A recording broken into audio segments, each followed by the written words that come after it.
अगर ओवैसी बीजेपी के एजेंट हैं तो उनको वहां से हटा के अपना एजेंट बना लीजिए। एकदम भारत के लिए डटे रहे ओवैसी, भारतीय सैनिक के साथ पाकिस्तान को मुंह तोड़ जवाब देते रहे ओवैसी, खुले मंच से पाकिस्तान मुर्दाबाद का नारा तक लगाए। हाँ, तो ओवैसी साहब की वो छवि अब वैसी कट्टर मुस्लिम वाली छवि नहीं है या उनकी पार्टी की। अब उनकी पार्टी की तो वो टिकट भी हिंदू समाज के जो लोग हैं, हिंदू धर्म को मानने वाले लोग हैं, ढाका से उन्होंने अनाउंस भी कर दिया। ओवैसी जी को साथ लिया जाता है तो तेजस्वी यादव जी को फायदा होगा। अब तक ये कहा जाता था कि अगर ओवैसी को महागठबंधन में शामिल कर लिया जाए तो बीजेपी वाले कहेंगे मुस्लिम वर्सेज हिंदू, लेकिन अब वो बात नहीं है। दाग लगता रहा है ओवैसी साहब पर कि वो बीजेपी के एजेंट हैं, शुरू से लगा है, लेकिन सेकुलर पार्टी में नहीं लगाया है। हाँ, तो एक डर रहता था, चाहे तेजस्वी जी हो कांग्रेस हो, एक डर था कि ओवैसी अगर चुनाव लड़ते हैं, अकेले लड़ते हैं, तो मुस्लिम अगर उनकी तरफ चल गए तो हमारे वोट बैंक का क्या होगा। बिहार में अगर कैंडिडेट उतार दें, पूरे बिहार में ओवैसी कैंडिडेट उतार दें तो आरजेडी महागठबंधन की बहुत बुरी स्थिति हो जाएगी। तो 5 सीट देने से आप 10 सीट जीत रहे हैं तो दे दीजिए, तो क्या दिक्कत है, बीजेपी दे देती है। हाँ। बिहार विधानसभा चुनाव को लेकर के हम बातचीत करने वाले हैं। हमारे साथ में वेद प्रकाश जी है। AIMIM को लेकर के बहुत सारा सवाल हो रहा है। सवाल ये हो रहा है कि क्या 2025 के चुनाव में तेजस्वी यादव और असदुद्दीन ओवैसी एक साथ एक प्लेटफॉर्म पर दिखेंगे, यानी महागठबंधन में दिखेंगे या अलग दिखेंगे। इन सभी मसले पर बातचीत वेद प्रकाश सर से होगा। सर, क्या लग रहा है कि AIMIM की सीमांचल में बहुत ज़्यादा मजबूत है, महागठबंधन अपने साथ रखेगी या नहीं रखेगी? देखिए, असदुद्दीन ओवैसी की जो पार्टी है AIMIM, ऑल इंडिया मजलिस इत्तेहादुल मुस्लिमीन, जो MIM पार्टी है, AIMIM जो कहते हैं, उसके राष्ट्रीय अध्यक्ष तो ओवैसी साहब हैं। और बिहार में जो सदर अध्यक्ष हैं प्रदेश के, वो हैं अख्तरुल ईमान साहब। तो अख्तरुल ईमान जी की तरफ से एक प्रस्ताव आया है कि हमको महागठबंधन में शामिल कर लिया जाए। और ऐसी भी खबरें हमने देखी, पढ़ी भी मेन स्ट्रीम मीडिया में, वेबसाइट पे, कि अंदर अंदर बातचीत चल रही है तेजस्वी यादव से। और ये भी बातचीत चल रही है कि तेजस्वी यादव 7-8 सीट देने के लिए तैयार भी है। और मांग उनकी जो है MIM की, वो है 10 से 15 के आसपास, बीच में। तो एक सवाल उठता है कि अब तक ओवैसी को महागठबंधन में शामिल क्यों नहीं किया गया। 3 मीटिंग हो गई नहीं, अब तक जितने भी चुनाव हुए, ओवैसी को ये कहा जाता रहा है कि वो बीजेपी के बी टीम है। बिल्कुल, हैं, ओवैसी हो या उनकी पार्टी हो, उनको यही कहा गया हमेशा कि ये बीजेपी के लिए काम करते हैं, बीजेपी की बी टीम है MIM। लेकिन इस बार जो भारत पाकिस्तान के बीच जो संघर्ष हुआ, युद्ध तो नहीं हुआ, जो ऑपरेशन सिंदूर हुआ, उस दौरान ओवैसी जी का जो स्टैंड था, उसको लेके पूरे हिंदू समाज में भी ओवैसी की छवि एकदम सकारात्मक रूप से बनी है। एक देशभक्त के तौर पर ओवैसी की छवि बनी है। जो एक समय उनके भाई का जो 2012-13 के आसपास एक बयान आया था 15 मिनट अकबर उद्दीन वाला, तो उसकी वजह से इनकी पार्टी की जो छवि बनी थी वो एकदम नेगेटिव तरीके से लोग लेते थे, खास करके हिंदू समाज के लोग। लेकिन ओवैसी लगातार संविधान, देशभक्ति, हाँ, सेकुलरिज्म की जो बात करते रहे, उसको लेके अलग छवि धीरे धीरे बन रही थी सकारात्मक तौर पर। लेकिन ये जो ऑपरेशन सिंदूर के दौरान जिस तरह का स्टैंड ओवैसी साहब ने लिया, कोई माई का लाल उन पर उंगली नहीं उठा सकता कि वो देशभक्त नहीं है।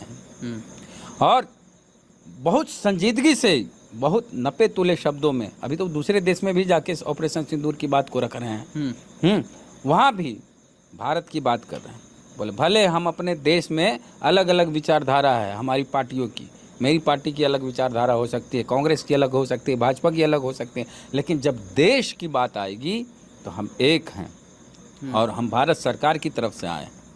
तो ऐसे में अगर ओवैसी जी को साथ लिया जाता है तो तेजस्वी यादव जी को फायदा होगा। अब तक ये कहा जाता था कि अगर ओवैसी को महागठबंधन में शामिल कर लिया जाए तो बीजेपी वाले कहेंगे मुस्लिम वर्सेज हिंदू, लेकिन अब वो बात नहीं है। हाँ, क्योंकि उनकी छवि उभर करके फ्रेश आई है। कोई हिंदू बोल दे, किसी नहीं भी बोला। पार्टी का अभी नहीं कि बोल रहे। ओवैसी को लेके कोई नहीं बोलेगा। ऑपरेशन सिंदूर की में एक राजनीतिक सिपाही की तरह एकदम भारत के लिए डटे रहे ओवैसी। भारतीय सैनिक अब के साथ पाकिस्तान को मुंह तोड़ जवाब देते रहे ओवैसी, खुले मंच से खुले मंच से। पाकिस्तान मुर्दाबाद का नारा तक लगाया उन्होंने। हाँ, तो ओवैसी साहब की वो छवि अब वैसी कट्टर मुस्लिम वाली छवि नहीं है या उनकी पार्टी की। अब उनकी पार्टी अब की तो वो टिकट भी हिंदू समाज के जो लोग हैं, हिंदू धर्म को मानने वाले लोग हैं, ढाका से उन्होंने अनाउंस भी कर दिया कि ढाका से हम राणा रंजीत को हम टिकट देंगे। तो वो तो नहीं, वो ऐसे रिजर्व सीट पर भी उनके कैंडिडेट लड़े हैं चुनाव, तो वहाँ तो दलित का है तो दलित को ही देंगे। हम ये कह रहे हैं कि अब तक यही दाग लगता रहा है ओवैसी साहब पर कि वो बीजेपी के एजेंट हैं। शुरू से लगा है, लेकिन सेकुलर पार्टियों ने ही लगाया है। हाँ, तो एक डर रहता था, चाहे तेजस्वी जी हो, कांग्रेस हो, एक डर था कि ओवैसी अगर चुनाव लड़ते हैं, अकेले लड़ते हैं, तो मुस्लिम अगर उनकी तरफ चल गए तो हमारे वोट बैंक का क्या होगा। तो ये भाई हम तेजस्वी जी से भी कहते हैं, कांग्रेस के नेताओं से भी कहते हैं, राहुल गांधी जी से भी कहते हैं कि आपको लगता है कि ओवैसी बीजेपी का एजेंट है तो छोड़िए, बीजेपी का एजेंट को बीजेपी से हटा दीजिए और अपना एजेंट बना लीजिए।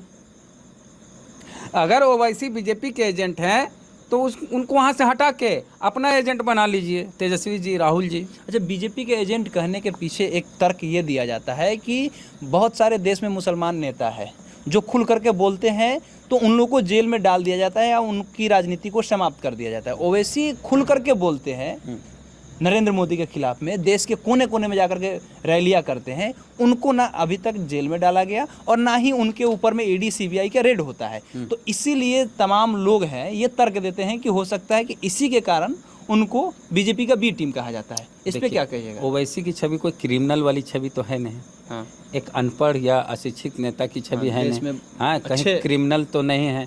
हमको तो नहीं लगता है कोई बहुत क्रिमिनल या क्राइम किए होंगे या उस तरह का मुकदमा उन पे होगा। दूसरा, नपे तोले हाँ, शब्द बोलते हैं। ना वो सरकार का हिस्सा है, ना वो मुख्यमंत्री हैं, ना वो प्रधानमंत्री हैं, ना वो किसी सरकार में मंत्री हैं, तो घोटाला कैसे करेंगे? अरे कहीं पद पे रहेंगे तब ना घोटाला करेंगे। सांसद रह करके भी बहुत लोग सांसद घोटाला रह के करते कौन हैं। घोटाला करें? सांसद रह के हवाई जहाज का टिकट घोटाला करेंगे। बहुत लोग जो बिहार घोटाला के करके बिहार में जेल किए चले हैं, जाते हाँ, हैं। बिहार में भी किए हैं ऐसा। तो उनके पास पैसों की कमी नहीं है, वो तो कॉलेज यूनिवर्सिटी चलाते हैं और गरीब बच्चों को फ्री में भी पढ़ाते हैं। तो नहीं, बात इसी पे है कि अगर वो मंत्री रहते, मुख्यमंत्री रहते, सरकार का हिस्सा रहते, तब कार्रवाई होती, हाँ, या क्रिमिनल होते। ये सब चीज़ तो अच्छा, है। एक दूसरा सवाल ये है कि तेजस्वी यादव या कांग्रेस बिहार में क्यों चाहेगा कि उनके जैसे पार्टी को, AIMIM को हम बिहार में तरजीह दे, वैल्यू करें और आने वाले समय में बाद में इनका बार्गेनिंग पावर बढ़ जाएगा, फिर दिक्कत हम ही को होगा। इसी के कारण तो ये एक बात है। तो ये बात बीजेपी नहीं सोचती है। बीजेपी कहाँ सोचती है कि हम अगर चिराग पासवान को साथ में ले लेंगे तो बार्गेनिंग। बीजेपी भी सोचती होगी, लोग जैसे उसको लगता है, उसके पास इतना कॉन्फिडेंस है कि अगर ज्यादा तेज बनेंगे तो पार्टी समाप्त कर देंगे, जैसे तो आप भी भैया, तो आप कौन सा छोड़े हैं? तेजस्वी यादव ने कौन सा छोड़ा है? MIM के 5 विधायक जीते, 4 को तो अपने तरफ ले आए ना जी। सवाल इनसे पूछा गया तेजस्वी से, तो इनके लोग कहते हैं कि भाई तेजस्वी यादव में गलती थोड़ी ना है, वो अपने विधायकों को संभाल नहीं पाते, लगता है उन्हीं में कोई कमी होगा। सबको पता है, हर जगह कुछ ना कुछ तो प्रलोभन होता है या उस तरह की इच्छा होती है और उस इच्छा की पूर्ति के लिए लोग RJD या किसी के साथ चल जाते हैं। बात यह है कि बीजेपी वाले ऐसा नहीं सोचते हैं। हाँ, बीजेपी वाले धड़ाधड़ सबको गठबंधन में ले लेते हैं। उपेंद्र कुशवाहा आएंगे, इनको भी रख लेंगे, मुकेश सहनी को भी ले लेंगे। कि बीजेपी वाले ये नहीं सोचते हैं कि इसको मजबूत कमजोर, वो सोचते हैं बीजेपी वाले कि हमको सरकार बनाना, सबको लेके चलो, सरकार बनानी है तो जो आ जाए ले लो। मांझी जी को ले लो, अपने वाला कम सीट पर, हाँ, चिराग जी को ले लो, नीतीश जी साथ ले लो, कुशवाहा जी को ले लो, हाँ, जो आज सबको अपने साथ ले लो, 1 2 सीट 4 सीट 5 सीट जितना में अगर प्रशांत किशोर आएंगे उनको भी रख लेंगे बीजेपी वाले, अगर चाहे सिचुएशन ऐसा हो। बीजेपी को ऐसा लगा कि प्रशांत किशोर को साथ लेने सरकार, हालांकि प्रशांत किशोर के पास कोई वोटिंग पावर है नहीं, वो हम लोग देख चुके उपचुनाव में, तो उसकी चर्चा ही नहीं की जाए। अच्छा, एक सवाल ये रहेगा कि बीजेपी या राजद की बात किया जाए बिहार में, तो अगर सीमांचल की बात किया जाए, सीमांचल में सबसे ज़्यादा अगर पकड़ देखा जाए तो AIMIM के पास है। कहाँ? क्योंकि वहाँ पे इधर नहीं बताते। ये भाई सबकी पार्टी है कि नहीं? बिल्कुल है। दलितों की पार्टी है, दलित की पार्टी तो बिहार में है नहीं। पासवान की पार्टी है, पासवान दलित ही है ना। हाँ, एक जाति की पार्टी है ना। चिराग पासवान की पार्टी में पासवान के अलावा कोई दिखते नहीं है। एगो रविदास नेता दिखा दीजिए हमको, एक पासी नेता दिखा दीजिए, आप कहे सांभवी सांभिक तो पासी मानेगा नहीं कोई। अब जिसे जिसका ससुराल जहाँ है वही मानता। डिम्पल यादव हैं तो राजपूत, लेकिन डिम्पल हाँ भाई, यादव हैं। सब राजश्री वही- यादव हैं क्रिश्चियन, लेकिन अब राजश्री यादव हैं, तो ससुराल वाला ही चलता है मामला। हाँ, तो चिराग पासवान की पार्टी में पासवान के अलावा दूसरी जाति के नेता नहीं दिखते हैं। मांझी जी की पार्टी में मांझी समाज के ही नेता दिखते हैं, दूसरी जात के नेता दलितों के भी नहीं दिखते हैं। तो मांझी जी की पार्टी मुसहर समाज की पार्टी है। मुकेश सहनी, हाँ, मुकेश सहनी मल्लाह की पार्टी, हालांकि वो अपडेट करना चाहते हैं अति पिछड़ा में, लेकिन जब तक वो टिकट नहीं देंगे, उनके विधायक जीत के नहीं आएंगे, तब तक नहीं माना जाएगा। हालांकि उनकी जो राष्ट्रीय कार्यकारिणी की बैठक हुई उसमें बोला गया कि 50% टिकट हम अति पिछड़ा को देंगे, जिसमें और भी जात के लोग रहेंगे, मल्लाह इंक्लूडिंग। हाँ, तो बात ओवैसी पर ही हम लोग रखेंगे, बाकी बातचीत दूसरे बार कर लेंगे, दूसरी बार। ओवैसी को साथ में रखने से नफ़ा होगा या नुकसान, ये बात की। तो अगर एक चीज़ तो ओवैसी अगर पूरे बिहार में अगर कैंडिडेट उतार दें, पूरे बिहार में ओवैसी कैंडिडेट उतार दें, तो आरजेडी महागठबंधन की बहुत बुरी स्थिति हो जाएगी। आपको तो लगता है कि यस, सच्चाई लगता है अरे इसमें? भाई, वोट 1,000 वोट से हार जीत होती है, 500 वोट से हार जीत होती है। अगर 1,000 वोट ही, 2,000 वोट ही ओवैसी की पार्टी के कैंडिडेट ले आवे, तब तो नुकसान तो होगा। इससे अच्छा है कि ओवैसी जी को साथ में ले लेना चाहिए, एक पार्टी को स्टेबल कर देना चाहिए बिहार में, आप ये कह रहे हैं? आप भी तो स्टेबल नहीं हो पाइएगा, नहीं लीजिएगा तो। हाँ, सत्ता में आना है तो आपको स्टेबल उनको करना होगा, यही करना अगर है। उनको 5 सीट देने से आप 10 सीट जीत रहे हैं तो दे दीजिए, तो क्या दिक्कत है? बीजेपी दे देती है, हाँ, आपको भी दे देना चाहिए, दिल बड़ा करना चाहिए। और एक बात और बोलते हैं, एक समय जब खेला होवे के समय बारी आई थी, जब लगता था तेजस्वी यादव अपनी सरकार बना लेंगे, नीतीश जी की सरकार गिरा देंगे, उस समय AIMIM के जो विधायक हैं अख्तरुल ईमान अकेले थे उस समय, अकेले थे, 4 विधायक इनका ले लिए थे आरजेडी, फिर भी बोले थे कि मैं तेजस्वी यादव के साथ रहूंगा, फिरका परस्त ताकतों को रोकने के लिए मुझे जो कुर्बानी देनी पड़ी मैं दूंगा। और ये ओवैसी साहब आज पहली बार नहीं बोल रहे हैं कि मुझे अपने साथ ले लीजिए। ये पिछले चुनाव में भी, पिछले कई चुनाव से MIM वाले कह रहे हैं कि हमको साथ ले लीजिए। अरे भाई, हमको कहते हो हम बीजेपी की बी टीम है, छोड़िए बीजेपी की बी टीम, हम आप ही टीम में आना चाहते हैं, तो ले लीजिए, लेने से फ़ायदा होगा इस बार। चलिए। क्यों? हाँ। ऑपरेशन सिंदूर में ओवैसी जी की छवि बहुत अच्छी बनी है पूरे देश में, ठीक है। हिंदुओं के बीच भी और मुस्लिमों में तो है ही उनका। तो AIMIM को लेकर के वेद प्रकाश जी का ऐसा कहना है कि ऑपरेशन सिंदूर जो हुआ, भारत पाकिस्तान के बीच में जो संघर्ष हो रहा था, उस समय में ओवैसी की जो छवि है वो बहुत बेहतरीन बनी। हिंदू समाज के लोग जो पहले उनका जो थॉट होता था कि भाई ये AIMIM वाले जो लोग होते हैं वो सिर्फ मुसलमानों के बारे में ही सोचते हैं, तो ऐसा नहीं है। इनका कहना है कि भारतीय जनता पार्टी को अगर चुनाव जीतना होता है तो सबको साथ लेकर के चलती है। अगर राजद को चुनाव जीतना है, 2025 में सरकार बनाना है महागठबंधन को, तो उनको अपने साथ में रखना होगा, तभी जा कर के ये लोग सत्ता में आ पाएंगे। अब देखना है कि क्या तेजस्वी